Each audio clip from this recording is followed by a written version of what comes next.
fait, si tu veux, on peut considérer qu'avec tout le bois mort qu'il y a ici, on en a facilement pour 30 ou 40 ans à se chauffer au bois.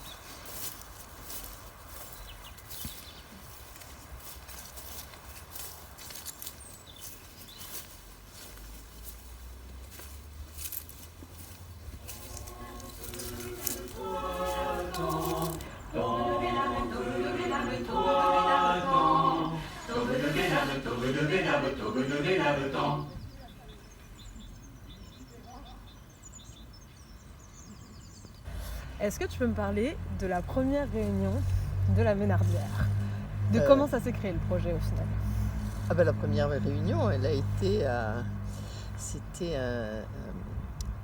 le 3 juillet Mhm. 2018. D'accord.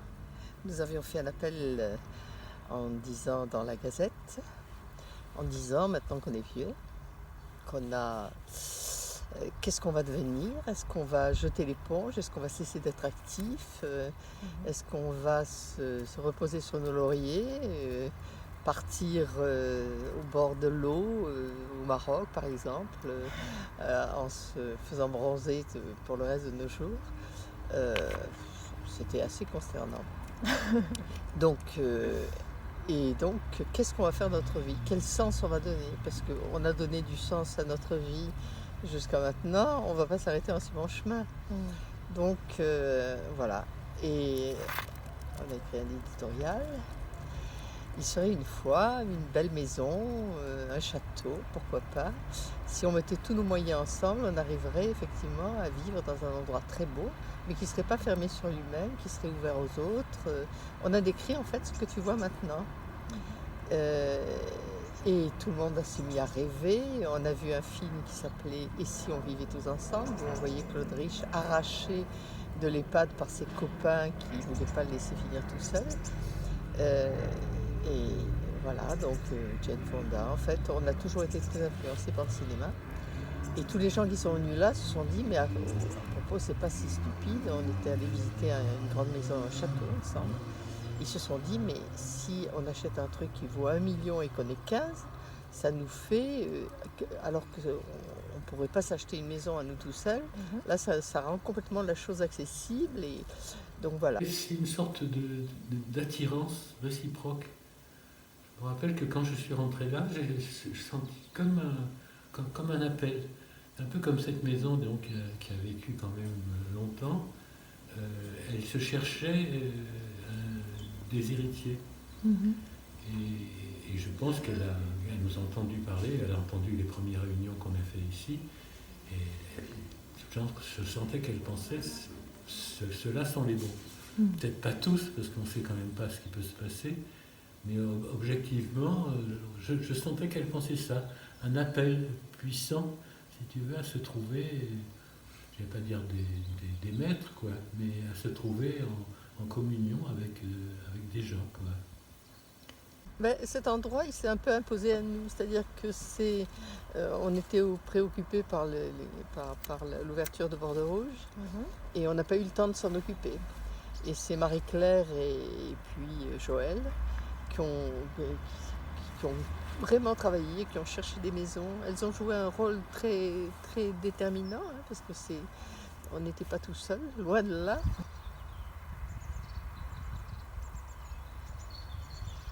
Restaient 10 000 chênes qui allaient pousser dans cet endroit où il n'y avait rien auparavant. C'est à ce moment-là que je me souciais de l'âge de cet homme.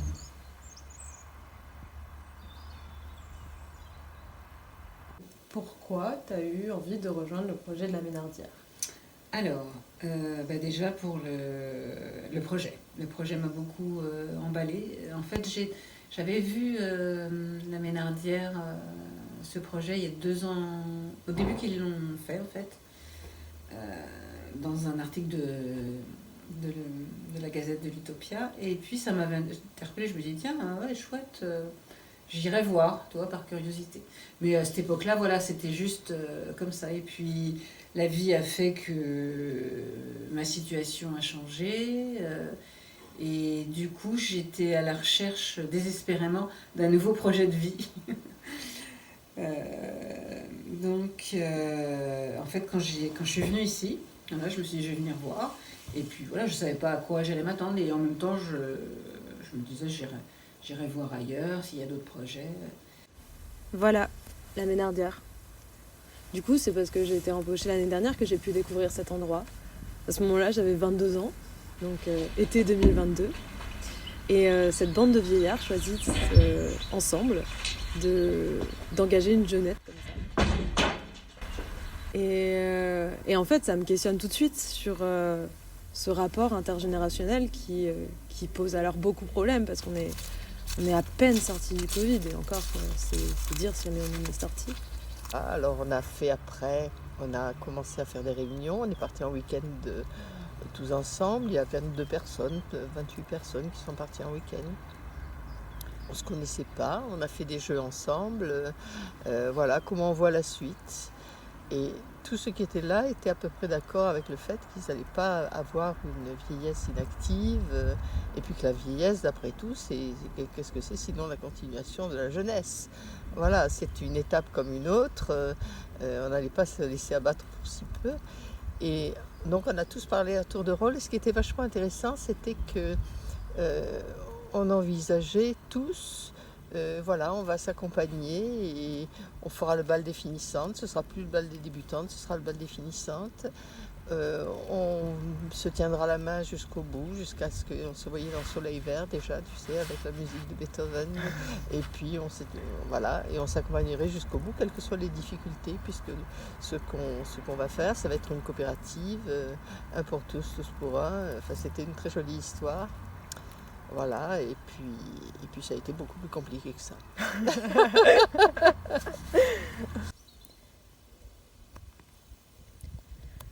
Alors Michel, voudrais-tu me parler de ces arbres parce que c'est quand même le sujet central de toute cette question de la Ménardière.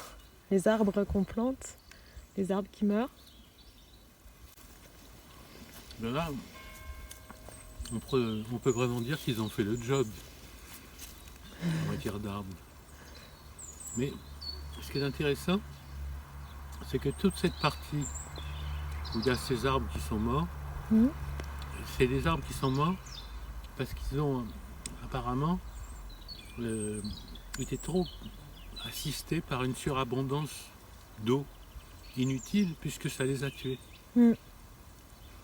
C'est-à-dire qu'ils n'ont pas, étant donné qu'il y avait le canal Saint-Martory là-bas et que le comte de Robiano, à qui on a acheté la maison, avait accès à l'eau du canal, ils ont baigné dans l'eau leurs 150 ans d'existence ou 200 ans. Ils ont trempé dans l'eau. Donc, ils n'ont pas jugé utile de développer de système racinaire. Mais quand on a acheté la propriété, on a perdu ce droit à prendre l'eau du canal de Saint-Martory. Et du coup, ces arbres se sont retrouvés privés d'eau au mois de juillet et août, à un moment donné où ils en avaient le plus besoin. Voilà. Et ils sont donc morts. Il y en a à peu près une vingtaine qui sont morts. Alors que ceux qui étaient loin de cette abondance d'eau, ils ont continué leur vie comme si de rien n'était. Après, il fallait tester la cohabitation. Ça, c'était autre chose. Je suis venue passer un mois. Parce que je me suis dit, en un mois, tu peux voir s'il y a des choses vraiment qui sont rédhibitoires et que tu peux pas, qui ne vont pas, quoi. Et ce mois, ça a été assez épique parce qu'en fait, je suis arrivée, j'avais bien senti qu'il y avait des tensions. Mais là, j'ai assisté à des réunions, j'ai vu que c'était des choses lourdes, avec de la souffrance pour tout le monde. Alors ça m'a un peu... je suis assez sensible à tout ça, donc ça m'a un petit peu retourné. Et il y a même une nuit, il y a eu une réunion très, très agressive, vraiment où c'était... ouais, lourd. Et bon, la nuit, j'ai pas dormi. Je me suis dit, bon, qu'est-ce que je fais? Je reste ou je m'en vais? En plus, on a eu une fuite de fuel, la cuve s'est percée. On s'est retrouvé le deuxième hiver sans chauffage. Qu'est-ce que je dis, le deuxième, c'était le premier? Le premier hiver sans chauffage.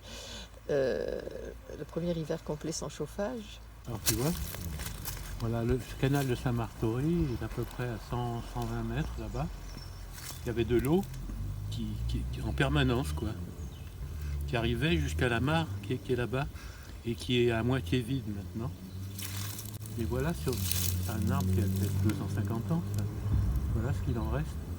Et tout cela, alors là, il y a ceux qui vont repartir parce que c'est bientôt le printemps, mais il y a des dizaines d'arbres là qui sont condamnés effectivement à disparaître.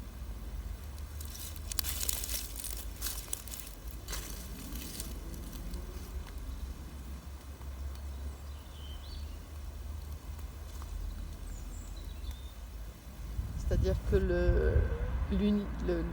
l'embryon d'unité qu'on avait au départ a commencé à se fissurer. C'est-à-dire que le fait qu'on ne puisse pas faire de réunions régulières, le fait que, on se connaissait quand même très très peu, le fait que les réunions se fassent dans un endroit glacé, dans le courant d'air, avec un masque sur le nez, ça a encore compliqué les choses. Ouais.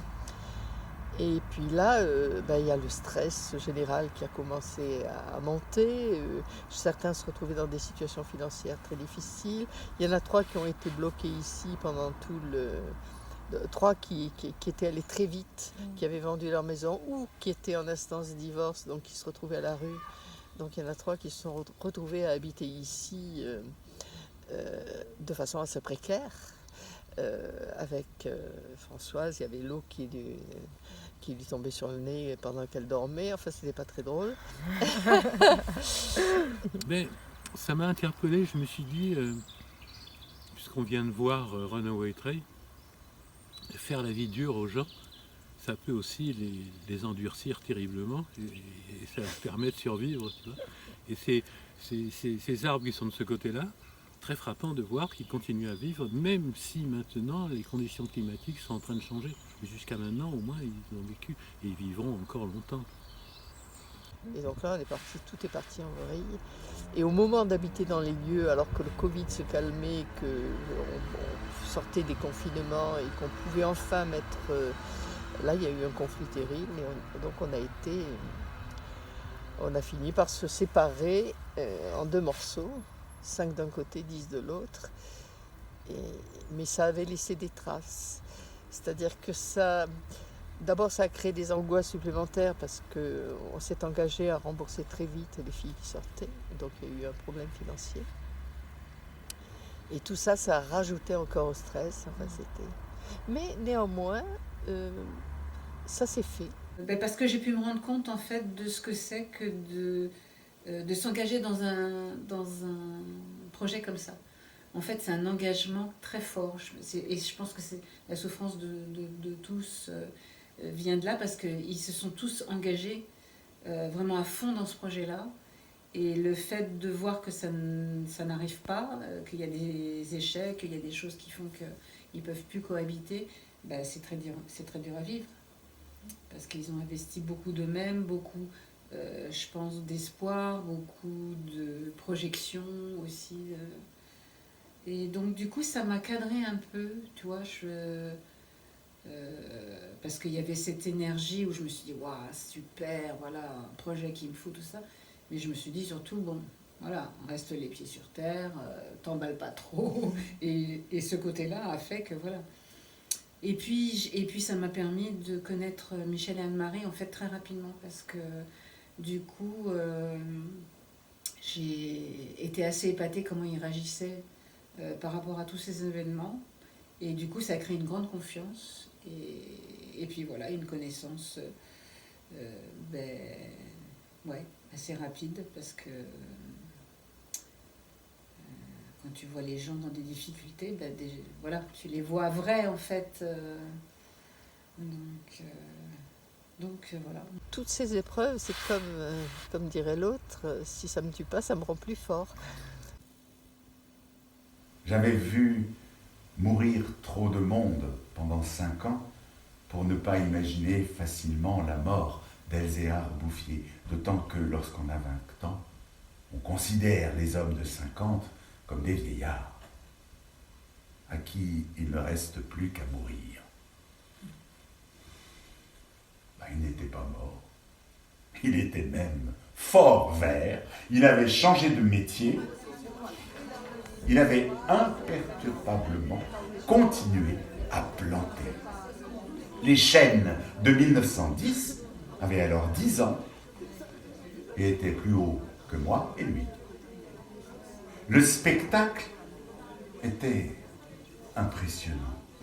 J'étais littéralement privé de parole.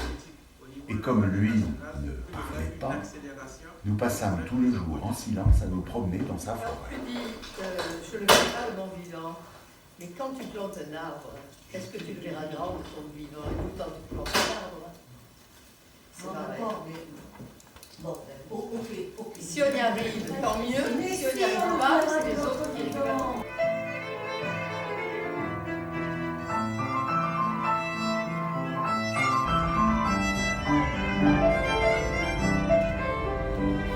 Et là, après le Covid, les élections arrivent et le bilan est catastrophique puisque on voit une jeunesse désespérée qui ne veut plus voter et une vieillesse de droite. Qu'est-ce que tu penses des chiffres sur les votes des plus de 65 ans? Alors là, Je pars dans les questions difficiles, hein.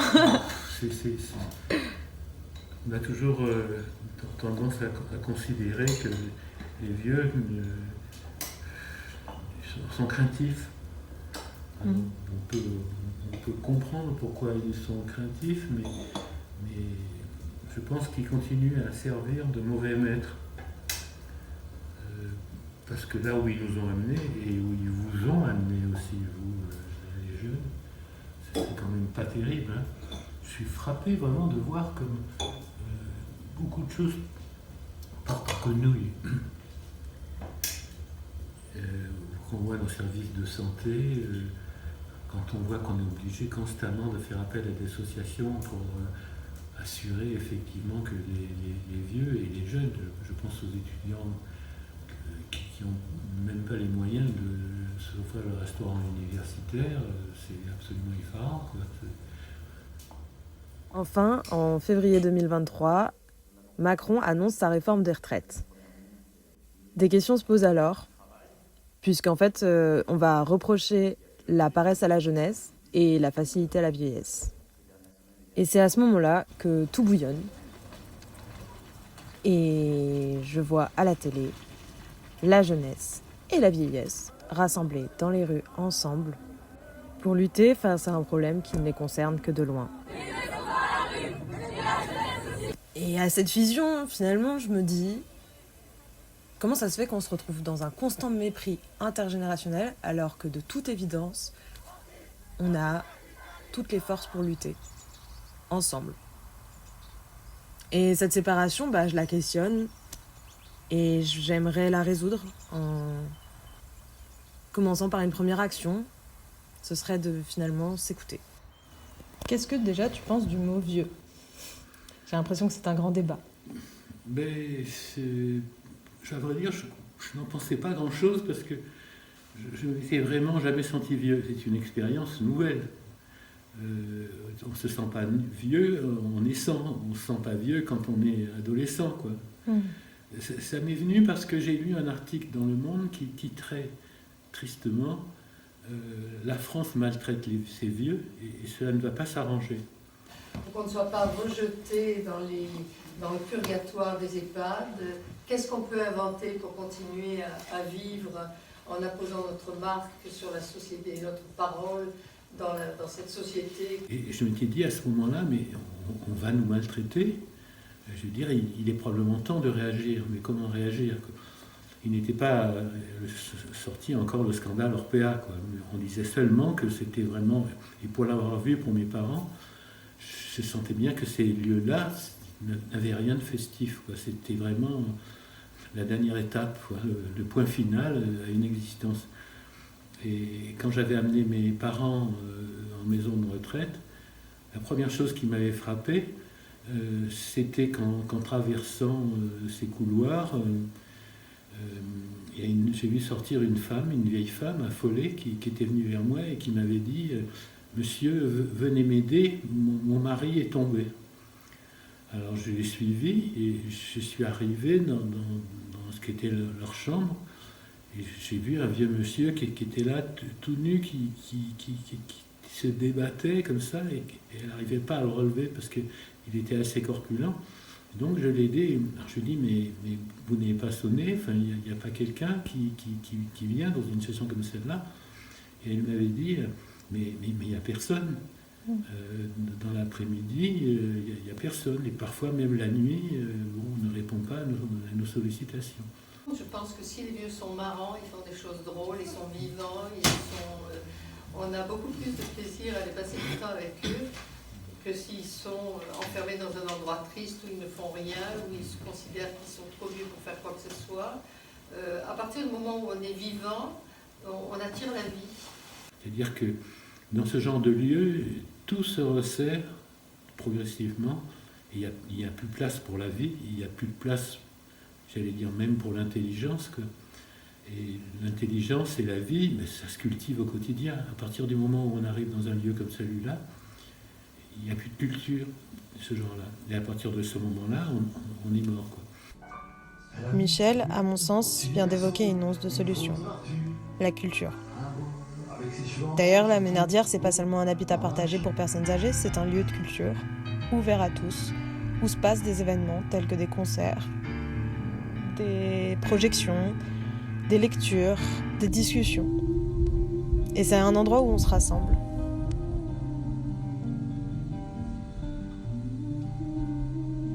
Puis, je vis.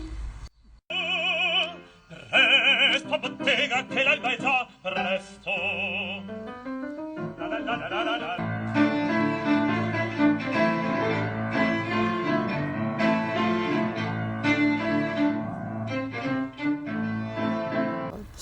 Mais malgré tout, ça a continué. Et puis il y a d'autres personnes qui sont arrivées de l'extérieur. Il y a une certaine Lola qui est venue nous aider pour les festivités 2022. On a fait des rencontres extraordinaires.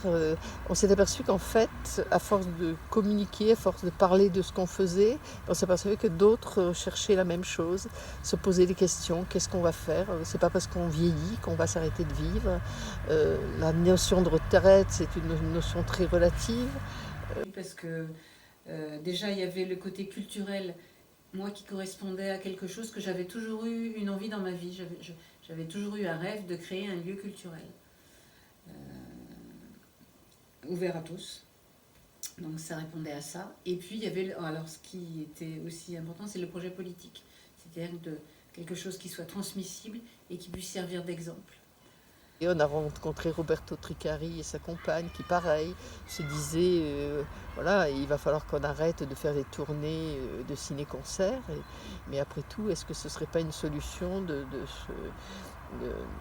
rejoindre un groupe qui fait un habitat partagé pour continuer jusqu'à la fin de notre vie à faire de la musique, à faire des choses qui apportent aux autres et qui nous apportent à nous aussi, et qui sont un moyen d'échange. Effectivement, j'ai le privilège, effectivement, d'être encore interrogé à l'âge que j'ai. Et c'est un véritable bonheur, effectivement, que de parler avec des gens jeunes, quoi. Parce que c'est tout simplement la vie. Voilà. Mais de là à vivre avec eux, et c'est pas parce qu'on pourrait estimer qu'ils sont un peu fatigants, quoi. Parce qu'effectivement, ils vivent plus vite, quoi. C'est pas pour cette raison-là, quoi. C'est parce que de toute façon, il y a d'autres manières de les rencontrer. Par exemple, ici, quand on projette des films, quand on fait des concerts, etc., eh ben, ça devient un lieu intergénérationnel, mais c'est toujours bien de rappeler, c'est un lieu intergénérationnel, mais qui est vraiment piloté par des vieux. C'est ce qu'il faut arriver à faire comprendre au pouvoir public. Ne vous privez pas des vieux, Parce que quelque part, les vieux peuvent beaucoup pour les jeunes, et les jeunes eux-mêmes peuvent beaucoup pour les vieux, parce que c'est la vie, effectivement. Donc on a rencontré Roland et Marie, par exemple.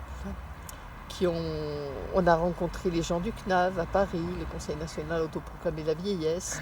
Autant de gens qui disaient vieux, on est vieux mais on est vivant. Et on veut imposer notre marque, on ne veut pas être passif, on veut que rien ne soit décidé pour nous, sans nous. Voilà, donc c'est d'ailleurs le slogan du CNAV, rien pour les vieux sans les vieux. Et ben là, j'ai l'impression de transmettre une ouverture à la culture, en fait. Et puis j'espère que ça va être... Là, justement, je me faisais une réflexion ces derniers jours, c'est qu'on a installé ces samedis de la Ménardière. On a diffusé notre petit programme donc, aux gens qui sont sur notre mail. Voilà, j'en ai parlé à la bibliothèque. Et en fait, à la bibliothèque, je me suis dit, mais en fait, on a oublié quelque chose. On a oublié de mettre ouvert à tout public. Parce qu'on peut croire que du fait qu'on ait une maison, une cohabitation pour les vieux, qu'on s'adresse qu'aux vieux. Mais en fait, pas du tout. On a envie, justement, d'un brassage d'âge, et puis que, voilà, de montrer ce que nous, on a toujours envie de vivre, et puis que les autres générations nous amènent aussi, voilà. De façon à arriver à créer une sorte de prototype idéal, d'alternative à tout ce qui est proposé aux vieux, et d'ailleurs aux jeunes aussi. Pourquoi pas, parce que ça peut commencer tôt. Et de façon à ce que, comment on peut vivre jusqu'à point d'âge, tant qu'on est en forme et tant qu'on est, et même quand on l'est plus, comment on peut, en donnant du sens à sa vie, en continuant à construire quelque chose, en tenant compte de l'affaiblissement des forces, puisqu'on va petit à petit aller vers de moins en moins d'énergie, suppose-t-on, quoique là on ne se sent pas vraiment sans énergie. Mais comment utiliser toute l'énergie qu'on a jusqu'à la dernière goutte de notre vie, et que ce soit productif, mais dans le bon sens, pas dans celui que lui donne Macron. Notre productivité, nous, on l'espère productive d'humain, de relations, de bien-être, de questionnement surtout. Et puis, quitte à bousculer, parce que la vie n'est pas un long fleuve tranquille. Je veux dire, on n'évolue pas. Les peuples heureux n'ont pas d'histoire, comme dirait l'autre. Mais on évolue justement parce qu'on est remis en question par les événements, parce qu'on est bousculé, parce qu'on se confronte à d'autres. Et si on n'est pas d'accord, tant mieux, parce que comme ça, on peut discuter, on peut s'affronter, et c'est là que les choses peuvent s'affiner au fil du temps et peut-être atteindre un idéal.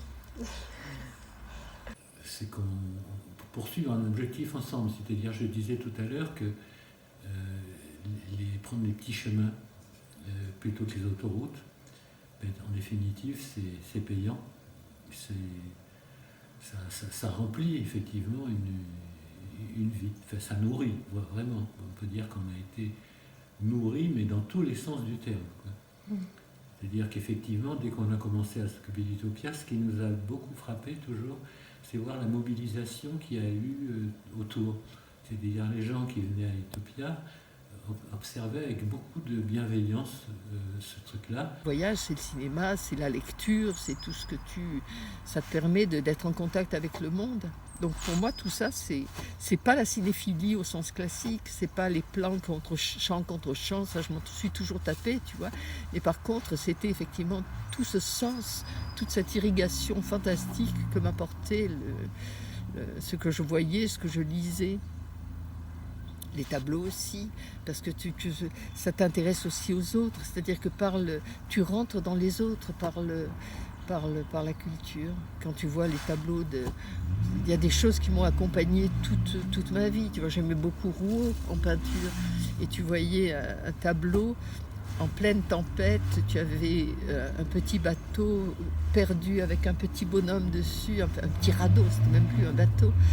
Et la tempête tout autour, un univers très sombre, comme souvent chez Rouault, tu vois. Et Rouault légendait ses tableaux, et tu avais cette petite phrase extraordinaire, « Demain il fera beau, disait le naufragé ».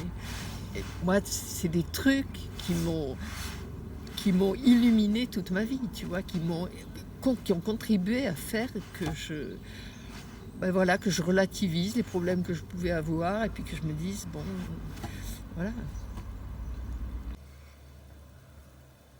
Voilà, donc là encore, Augusta, Père Augusta.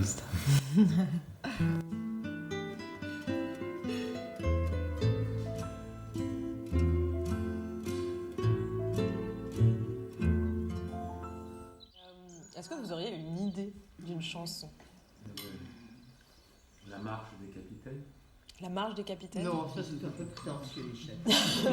Ça c'est bien, ça fait ça.